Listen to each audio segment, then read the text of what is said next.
პოლონეთმა საქართველოს მოქალაქეების დეპორტაცია დაიწყო. დეპორტაციის პირველი ტალღა განხორციელდა ზუსტად გუშინ და საქართველოს 17 მოქალაქე პოლონეთმა დააბრუნა საქართველოში სპეციალური რეისით. პირდაპირ შეიძლება ითქვას, რომ პოლონეთმა ჩაატარა ყველაზე მასშტაბური დეპორტაციის ოპერაცია 1989 წლის შემდეგ. ზუსტად ერთ დღეში პოლონეთიდან 400 სხვადასხვა პირის დეპორტაცია, სხვადასხვა ქვეყნის მოქალაქის დეპორტაცია განხორციელდა, მათ შორის 17 არის საქართველოს მოქალაქე. ამ ადამიანებს სხვადასხვა ტიპის დანაშაული ჰქონდათ ჩადენილი პოლონეთის საზღვრებში. პირველ რიგში ეს არის უკანონო მიგრაცია, რადგან მათ უკანონოდ გადაკვეთეს პოლონეთის საზღვარი და ასევე მათ შორის არის სხვადასხვა დანაშაულებიც.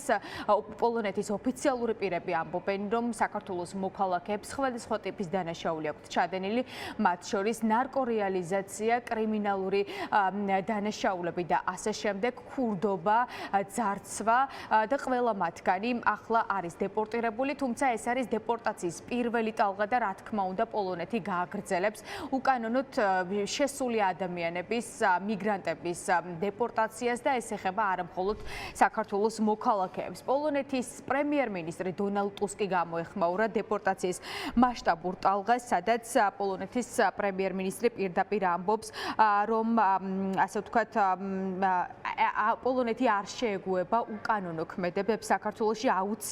პოლონეთში აუცილებელია საქმე საუბრის ნაცვლად და პოლონეთის პრემიერ-მინისტრი ასევე ამბობს იმასაც, რომ ეს პროცესი აუცილებლად გაგრძელდება. პოლონეთის ოფიციალური პირები ამბობენ იმასაც, რომ ოფიციალურად მოხდა 17 პირის დეპორტაცია. მათი დეპორტაცია პოლონეთის სხვადასხვა ქალაქებიდან განხორციელდა და საბოლოო ჯამში პოლონეთის ქალაქ კრაკოვიდან სპეციალური სამხედრო თვითმფრინავით დაადეპორტირეს ეს ადამიანები საქართველოში. ოფიციალური პირები ამბობენ, რომ 24-დან 58 წლამდე მამაკაცების დეპორტაცია მოხდა და ყველა დეპორტირებულებს შორის, როგორც უკვე გითხარით, არიან მამაკაცები, მათ აქვთ წვრილმანი ქურდობა ჩადენილი, ნარკოტიკებით ვაჭრობა, ორგანიზებული დანაშაული. პოლონელი ოფიციალური პირები ამბობენ, რომ არ აქვს მნიშვნელობა დანაშაული დიდია თუ მცირე, ისინი ქართულ დაჯგუფებებს, ბანდებს, სწორედ ასე უწოდებენ პოლონეთის ოფიციალური პირები, აუცილებლად გააძევებენ საკუთარი ქვეყნიდან და ეს პროცესი კიდევ გაგრძელდება. დეპორტაციები დაიწყო, ჩვენ ფაქტობრივად ვშლით ქართულ ბანდებს, სიტყვები კი არა ქმედებები. პოლონეთი ძალიან ტოლერანტული ქვეყანაა, მაგრამ არავითარ დანაშაულებს არ შევეგუებით. კრიმინალებს არ მივესალმებით და ისინი დეპორტირებული იქნებიან. მიუხედავად იმისა, ეს წვრილმანი ქურდობაა, ნარკოტიკებით ვაჭრობა თუ ორგანიზებულ დანაშაულში მონაწილეობა.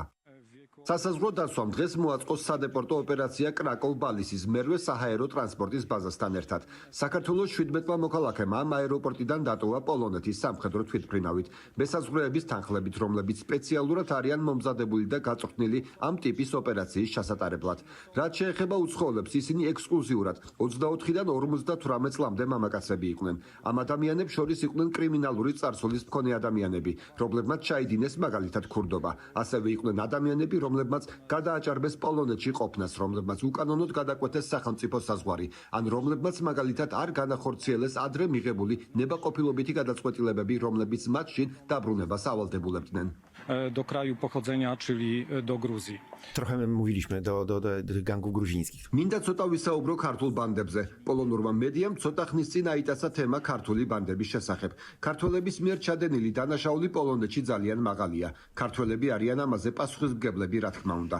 ისინი ხშირად არღვევენ კანონს. მათი ქმედებები ხშირად სწორი არ არის, რბილად რომ ვთქვათ. ქართველებს ხშირად აჩერებენ, როცა მანქანას ალკოჰოლის ზემოქმედების ქვეშ ატარებენ, ან მანქანას მართვის მოწმობის გარეშე მართავენ. პოლონეთში ქართველების კლანი ჩამოყალიბდა.